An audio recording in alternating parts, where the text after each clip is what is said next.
ದೇಶದಲ್ಲಿ ಕೊರೋನಾ ದಿನದಿಂದ ದಿನಕ್ಕೆ ಜಾಸ್ತಿ ಆಗ್ತಾ ಇದೆ. ಹಾಗಾಗಿ ಇವತ್ತು ಕೇಂದ್ರ ಆರೋಗ್ಯ ಸಚಿವರು ಹೈ ವೋಲ್ಟೇಜ್ ಮೀಟಿಂಗ್ ಒಂದನ್ನು ನಡೆಸ್ತಾ ಇದ್ದಾರೆ.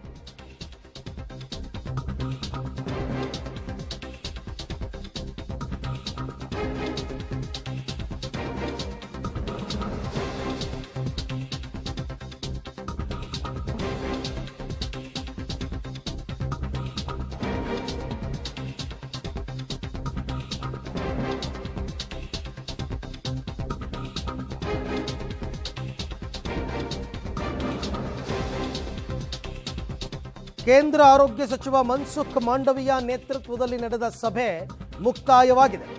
ರಾಜ್ಯದ ಕೋವಿಡ್ ಅಂಕಿಅಂಶಗಳನ್ನು ಕೊಟ್ಟಿದ್ದಾರೆ ರಾಜ್ಯ ಆರೋಗ್ಯ ಸಚಿವ ದಿನೇಶ್ ಗುಂಡೂರಾವ್.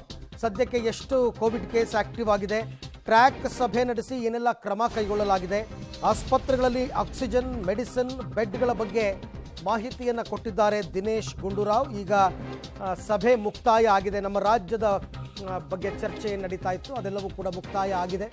ಸಾಕಷ್ಟು ಮಾಹಿತಿಗಳನ್ನು ಈಗಾಗಲೇ ಕೊಟ್ಟಿದ್ದಾರೆ ದಿನೇಶ್ ಗುಂಡೂರಾವ್ ಅವರು ಮತ್ತು ಅವರ ಇಲಾಖೆಯ ಕಾರ್ಯದರ್ಶಿ ಎಲ್ಲರೂ ಕೂಡ ಇವತ್ತಿನ ಸಭೆಯಲ್ಲಿ ಭಾಗಿಯಾಗಿದ್ದರು. ವರ್ಚುವಲ್ ಮೀಟಿಂಗ್ ಅದು. ವರ್ಚುವಲ್ ಮೀಟಿಂಗ್ನಲ್ಲಿ ಎಲ್ಲ ಮಾಹಿತಿಯನ್ನು ಕೊಟ್ಟಿದ್ದಾರೆ. ಅಂದರೆ ಈಗ ಇಲ್ಲಿ ತನಕ ತೆಗೆದುಕೊಂಡಿರ್ತಕ್ಕಂಥ ಮುನ್ನೆಚ್ಚರಿಕಾ ಕ್ರಮಗಳು ಏನೇನು, ಮುಂದೆ ಮಾಡೋದಕ್ಕೆ ಯೋಜಿಸಿರುವಂತಹ ಕ್ರಮಗಳು ಏನೇನು, ಇದೆಲ್ಲದರ ಬಗ್ಗೆಯೂ ಕೂಡ ಕೇಂದ್ರ ಆರೋಗ್ಯ ಸಚಿವರಿಗೆ ರಾಜ್ಯ ಆರೋಗ್ಯ ಸಚಿವರು ಮಾಹಿತಿಯನ್ನು ಕೊಟ್ಟಿದ್ದಾರೆ. ಕೇಂದ್ರ ಸರ್ಕಾರ ಕೂಡ ಕೆಲವೊಂದು ಮಾರ್ಗಸೂಚಿಗಳನ್ನು ಅಥವಾ ಗೈಡ್ಲೈನ್ಸ್ಗಳನ್ನ ಕೊಟ್ಟಿರುತ್ತೆ.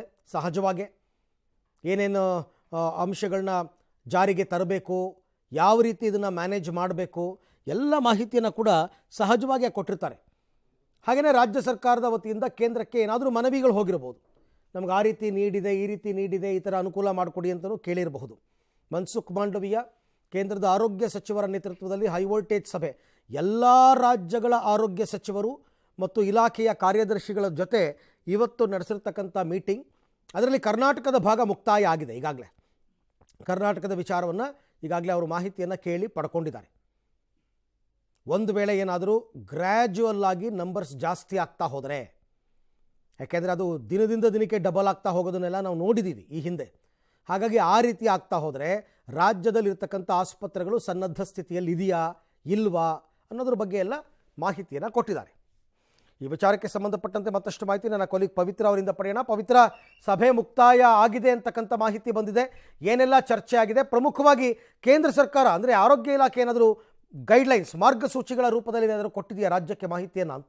ಅರವಿಂದ್, ಈಗ ಕರ್ನಾಟಕದ ಸಭೆ ಅಂತ್ಯ ಆಗಿದೆ. ಅಂದ್ರೆ ಸಚಿವರುಗಳ ಜೊತೆಗೆ ಎಲ್ಲಾ ವಿವರಗಳನ್ನ ಕೇಂದ್ರ ಆರೋಗ್ಯ ಸಚಿವರು ಪಡೆದಿದ್ದಾರೆ. ಸೊ ಪ್ರಮುಖವಾಗಿ ಕರ್ನಾಟಕದಲ್ಲಿ ಕೇಸಸ್ಗಳ ಪ್ರಮಾಣ ಎಷ್ಟಿದೆ, ಜೊತೆಗೆ ಯಾವ ರೀತಿಯ ಸಿದ್ಧತೆಗಳನ್ನ ಮಾಡ್ಕೊಂಡಿದ್ದೀರಾ, ಎಲ್ಲ ವಿವರಗಳನ್ನ ಕೂಡ ಕೇಳಿದ್ದಾರೆ. ಕರ್ನಾಟಕದ ಆರೋಗ್ಯ ಇಲಾಖೆ ಕೂಡ ಎಲ್ಲಾ ರೀತಿಯ ವಿವರಗಳನ್ನ ಈಗಾಗಲೇ ಕೊಟ್ಟಿದೆ.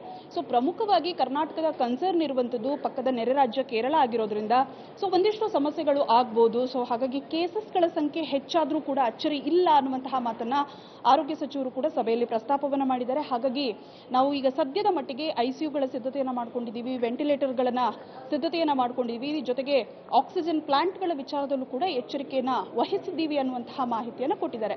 ಅದರ ಜೊತೆಗೆ ಈಗ ಅಧಿಕಾರಿಗಳಿಗೆ ಒಂದಿಷ್ಟು ರಿಯಾಲಿಟಿ ಚೆಕ್ಗಳನ್ನ ಮಾಡೋದಕ್ಕೆ ಖುದ್ದು ಅವರೇ ಆಸ್ಪತ್ರೆಗಳಿಗೆ ಹೋಗಿ ಯಾವ ರೀತಿ ಇದೆ, ಸಿದ್ಧತೆಗಳು ಯಾವ ರೀತಿ ಇದೆ ಅದನ್ನ ಪರಿಶೀಲನೆ ಮಾಡೋದಕ್ಕೂ ಕೂಡ ಸೂಚನೆಯನ್ನ ಕೊಟ್ಟಿದ್ದೇವೆ ಅಂತ ಹೇಳಿದ್ದಾರೆ.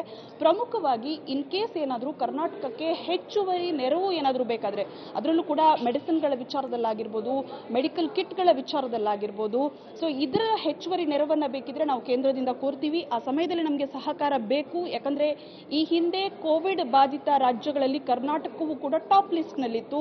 ಈ ಬಾರಿಯೂ ಕೂಡ ಕರ್ನಾಟಕಕ್ಕೆ ಆ ರೀತಿಯ ಪರಿಸ್ಥಿತಿ ಉದ್ಭವ ಆದ್ರೂ ಆಗ್ಬೋದು. ಸೊ ಹಾಗಾಗಿ ಇನ್ ಕೇಸ್ ಕೇಂದ್ರದ ನೆರವನ್ನ ಕೋರಿದ್ರೆ ಆ ಸಮಯದಲ್ಲಿ ನಿಮ್ಮ ಸಹಕಾರ ಅಗತ್ಯ ಅನ್ನುವಂತಹ ಮಾತನ್ನ ಸಚಿವರು ಕೂಡ ಕೇಂದ್ರ ಸರ್ಕಾರಕ್ಕೆ ಮನವರಿಕೆಯನ್ನ ಮಾಡಿಕೊಟ್ಟಿದ್ದಾರೆ. ಓಕೆ ಪವಿತ್ರ, ಹಾಗೆ ಸಂಪರ್ಕದಲ್ಲಿರಿ.